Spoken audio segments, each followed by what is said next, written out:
Hey guys, welcome back to the channel. Happy to have you with us today. We are hanging out today with Ben Sheridan and Jerry Morris from Reliable Risk Management to talk about renter's insurance and landlord insurance and the importance of both, and maybe clear up some of the questions that we hear from our clients on a regular basis. So thank you guys for hanging out with us today and answering some questions. Thanks for having us. Yeah. Tell me about yourself. One of you, both of you, whatever you prefer.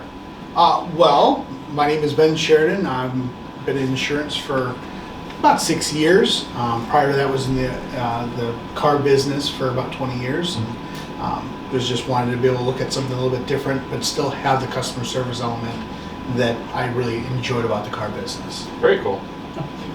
Jerry Morris, insurance for a little over 20 years. Agency owner, now independent. Pretty much all I've done ever since I got out of high school was sales and insurance. So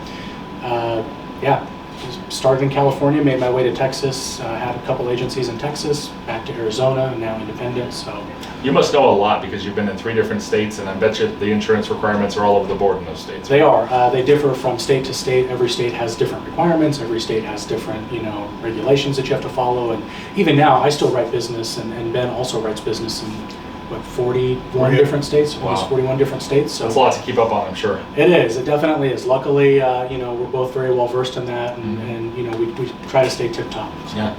Well, it sounds like we have experts with us today, so that's good. You probably know everything about everything, right? If we don't know, we'll find the answer. That's the reality. Yeah. There you go. So again, we're going to talk about renters versus landlord insurance and kind of the importance of that. So what is the importance of a renter's insurance policy for somebody that's renting a property? Okay, well, I'll start out with this one. Go for it, So renters insurance policies get into protecting both the landlord as well as the tenant/renter.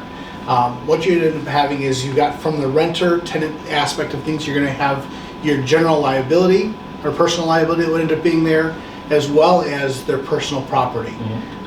One good example of something that actually happened to a client of ours was there was a fire in an apartment complex. And so in that, our specific renter was in a different unit than where the fire started, but there was smoke damage and there was those kind of things that ultimately hit multiple units within that apartment complex. Right. So because of having renter's insurance, the insured was able to end up having their personal property or their couch, those kind of things that had smoke damage, was able to be covered. Now, why a landlord may end up also requiring to have that coverage is that because of the damage that happened, not just to the unit where the fire happened, but ultimately the additional units that need to be taken care of by someone, and so ultimately having renter's insurance covers that. Is there something that you want to add to that? No, I mean that's pretty much when you break it down, that's the nuts and bolts of it. I mean ultimately it also protects for instance if you're dealing with a one-off scenario where the tenants are renting a home from the landlord, the liability coverage is going to protect the landlord in the event that the tenant does something negligent. If they damage something, it's going to cover that, and then it also separates the risk from the landlord needing to protect the renter's personal property or anything like that. I know for our office we require a $100,000 liability policy from the tenant, and then if they want to cover their property, that's great. But at minimum, they need to have the liability portion for all of our properties. So. And 100,000 is about the minimum that we see. Most carriers won't even write less than 100,000 in personal or in liability protection. So typically, what we've seen here recently has been the higher liability limits, 300,000 and 500,000 are the next steps above. The 300,000 liability limit tends to range in excess of between $20 and $40 more a year, and the 500,000 limit is usually $40 to $80 more a year. Okay. So if you do have a client that is renting, either a high-value home or they have a dog or something, maybe request that they have higher liability limits. And typically, what you'll find is that those premiums tend not to increase dramatically over the course of the years. For sure.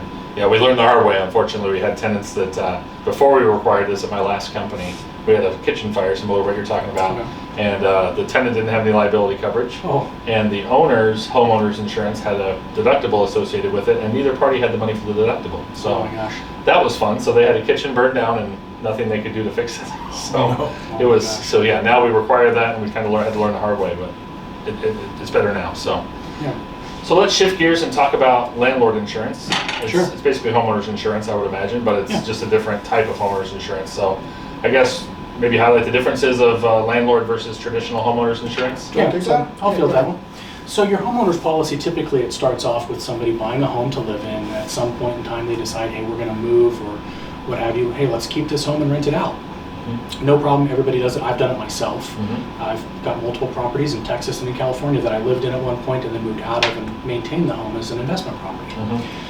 The primary difference between a homeowner's insurance policy and a landlord policy is the risk associated with each one is completely different. So the carrier underwrites that risk based off of coverages provided due to the scenario. So a homeowner has coverages like personal property coverage, insured named liability protection, loss of use. So if you have a homeowner's policy and you have a fire in the kitchen, well, they're going to cover your expenses as a homeowner to relocate out of the home, have the home repaired, and then relocate back into the home. Okay. Those coverages wouldn't necessarily apply to a landlord. Right. So when you look at a landlord policy, you're stripping the policy of those coverages and replacing them with coverages that will meet the landlord's need. So now let's look at liability coverage. The liability coverage is there to prevent a negligent accident on the property from somebody suing the landlord versus the homeowner. The loss of use coverage now covers loss of rents. So if something damages the home, that same fire, the renter's policy, the tenant policy, then covers them to deal with moving out while the home is being repaired and the repair of the home. The landlord policy covers the lost rent during that period of time through loss of use coverage. And then personal property coverage is a little bit different. It's reduced down to $5,000, maybe $10,000 if you provide a washer, dryer, refrigerator, those types of things. Typically, it's going to restrict that personal property coverage down to those appliances that you leave for the tenant to utilize. Those are your primary differences. I mean, obviously, you've got risk associated with each one, and you don't want to get in a scenario where there's a claim that occurs, and your carrier says, "Hey, we're going to cover this claim, but then we're going to drop you." We're going to non-renew you because you didn't have the proper policy written. So those are your main differences between the two. So the thing that pops in my head, and feel free to say you have no idea or whatever on this one, but it just popped in my head. Is it considered higher risk to an insurance company to be a landlord with a policy or to be a homeowner with a policy? To be a landlord. Is it? So you are considered higher risk to have a landlord policy. So you will see premiums that will mirror or increase over a homeowner's policy. And typically that comes because they know the owner of the property is not living there. They don't know who's living there. What they're assuming is that you have a process in place to run background checks, to run credit checks, to make sure that you're renting to somebody who is risk worthy. But they can't ascertain the risk of the person living there. Correct. So they don't know if the person living there has, a pit bull farm in the backyard. They don't know that. So they have to evaluate that risk accordingly. And then, there's different exposures. So if there's a pool there, well, they don't know if the tenant has children or not. They don't know if the tenant brings people over and has parties in the pool. So they're just basically laying a blanket over it to say we're going to cover in case any of these things happen. Yeah. So your liability is there. Your liability coverage is there to kind of blanket that property against the owner's negligence. So for instance, a tree root pushes the concrete up in the backyard or in the front yard for that matter, and the tenant says, hey, the concrete's lifting in the front or in the back. And the property owner says, yeah, I'll get to it. He doesn't get to it, and somebody trips and falls on that. Well, that's negligence on the owner's owner's policy. So that's where his liability coverage will come into play. And that's why your policy premiums are going to differ when it comes to homeowners and investor policies. That makes sense. Higher risk, higher premiums. Correct. The other thing that's there too, just to add on that, is we've had a number of times where the current renter is not necessarily aware of problems or interested in getting those things taken care of in a timely manner. So there may be a leak, or there may be something that you, in your current home, you realize there's a problem, I need to get this taken care of right now. It's not necessarily the same element of priorities that you may end up having when ultimately you're the owner of the home. Makes sense. So we obviously do property management here at 410. What is the maybe are there specific things that could be included in a landlord policy to help protect the property manager, or is it common to have certain things in a policy when it's managed versus if you're doing it yourself? You want to take that on? Yeah, I'll do that one. So it's kind of interesting because as you asked the question, there's two parts to that because there's multiple people that are affected. So we'll start out with the landlord or the property owner policy. So within that, that is not going to be, as Jerry previously said, that's not a homeowner's policy. It's going to be something a little bit different. So you're going to probably have a higher level of liability that's going to be attached to that landlord policy. As Jerry gave that example of someone slips on the concrete or someone hurts themselves, you're going to have a higher limit. We normally start at $500 to $100 to $1 million worth of coverage, normally what you're going to be looking at for a landlord policy to ultimately protect themselves. The caveat to that is going to be the property management, which is going to be you. So we always encourage, as we ride across the country, to be for 10 to be listed as an additional insured on that policy. What that's going to do is it's going to end up protecting you, but also the homeowner from your negligence. Not that you'd ever have that problem, but if you were to end up being negligent, you've got coverage that's going to be there. But it also protects you from the standpoint of your liability. So as you are in and out of those houses, making adjustments, making changes, you'd be protected under that policy. Okay. Is there something you'd like to add to that? No, I think that's pretty much it. You covered, the basis of it. Keeping the property manager is listed as additional insured. It just provides one extra layer of protection, for the homeowner in the event that the property manager doesn't do what they were contracted to do, or they were negligent in something. Even if they were negligent in their renting practices, where they discouraged certain tenants from applying, that protects the homeowner. Okay, so. Something else that just popped in mind. Is there a difference between additional insured and additional interested party, or is that just interchangeable language people use? A lot of it is interchangeable language, but there is an actual difference. So depending on the carrier, some of them use the same language for both. Additional insured means that we're covering that additional individual. So if it's us, you're covering 410 real estate. We're covering 410 real estate just as an additional insurance. So you're no different than being a named insured on the policy. Additional interest just means, there's somebody else additionally interested in this property, and we're extending liability to them. So an additional interest could be a property manager like an apartment complex. It could be, additional interest could be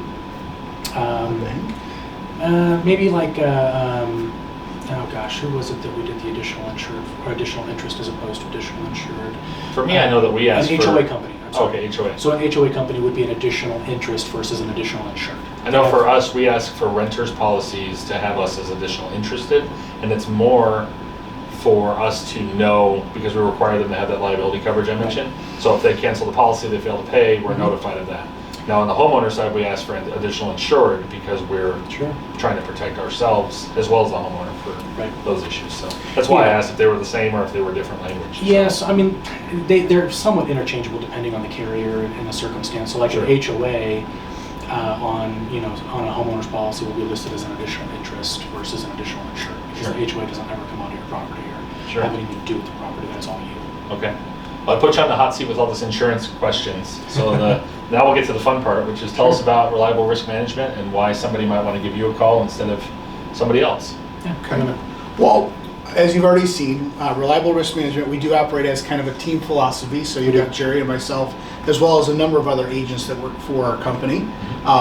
We also are going to have an incredible, which we couldn't bring them all with us, but we have an incredible service staff that ends up able to make sure that you're taken care of. So if there's a concern or a problem or something goes wrong, at the end of the day, we deal with issues and problems for clients every single day that this is maybe catastrophic to you, and so having someone that's able to walk you through the process ends up becoming extremely important.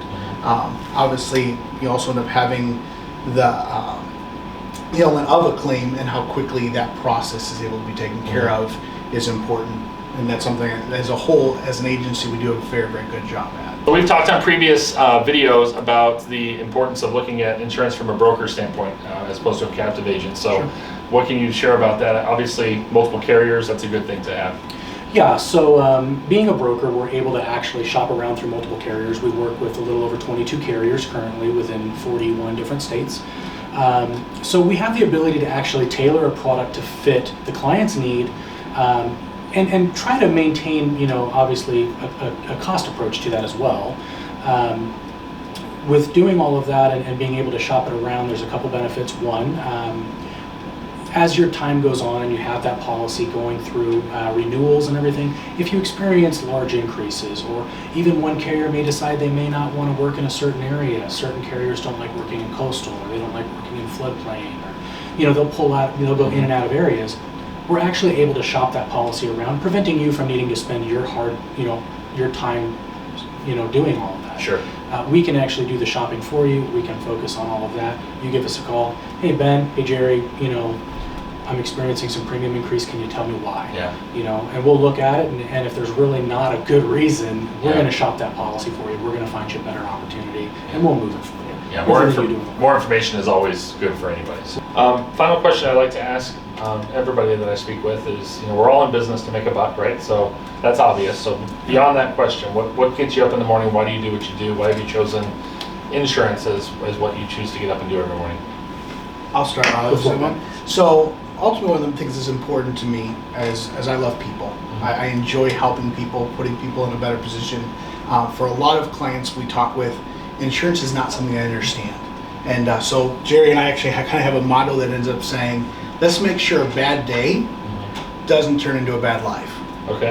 From that standpoint of one problem not being insured correctly could ultimately have a drastic effect. You end up talking about that when we first started, you having that client that neither individual had proper insurance to be able to cover the deductibles, those kind of things. That was probably pretty painful for both of them. Oh, absolutely. And so being a part of that process to ensure that people are properly taken care of and protected is something that we take a lot of pride in, that I take a lot of pride in. What about yourself? Yeah. So me, I love the puzzle of it all. Okay. I love helping people, and that's what drove me, to stay in insurance. Obviously, my longevity in insurance is something that helping people is what keeps me doing it. But the puzzle of it all, everybody's different. No policy is the same. And if you go to somebody who's just giving you exactly what you currently have, then not only are they doing you a disservice, but you're doing yourself a disservice. You want an agent, like Ben, like myself, where we're piecing that puzzle together to fit that client exact what their need is. How can we really tailor this to fit them and their need? And that's what I love doing. Every day is a new challenge for me, because it's not repetitive. Every day I get a new client that needs something different. Yeah. And I get to work through those details with that client to really, put a package together that works best for them. And that's ultimately why I stay in it. And it provides a lot of satisfaction. Yeah. And, being able to really work on that and work with a client on that, make them happy, and at the end of the day, be able to show that I made an important impact in somebody's life. That's what keeps me in it. Well, I have to say, I appreciate when I meet with people that have reasoning behind why they do what they do, that's like what yours is, helping people. I personally like the challenge of something new every day as well, so I get that. But I appreciate you guys and your philosophy. Obviously, your knowledge is extremely valuable. You have a lot of it seems. Thank you. And again, like Ben said earlier, I'm sure if they don't know something, either this guy would know it because he has 20 plus years experience, or he'll go find it for you. So we really appreciate you being with us today. And I know these are some questions we get a lot about why do we need renter's insurance? Why do we need landlord insurance? That sort of thing. So I appreciate the knowledge and the time you spent today. Absolutely. Thank you, sir. Well, thank you for inviting us. Yeah, absolutely. We appreciate you guys joining us today. If this content is helpful, we hope it was. Please share it with your friends and family so they not only know about renters and landlord insurance, but also about reliable risk management as well. And go ahead, we'll put it in the description field how to get a hold of Ben and the team over there. Hit the subscribe button for me if you would. Hit the notification bell. We do content like this usually about once a week, and we would love to keep you informed as we go. It's free. You can do it. You can cancel it anytime. Just hit that subscribe button before you leave, and we will see you again on the next episode.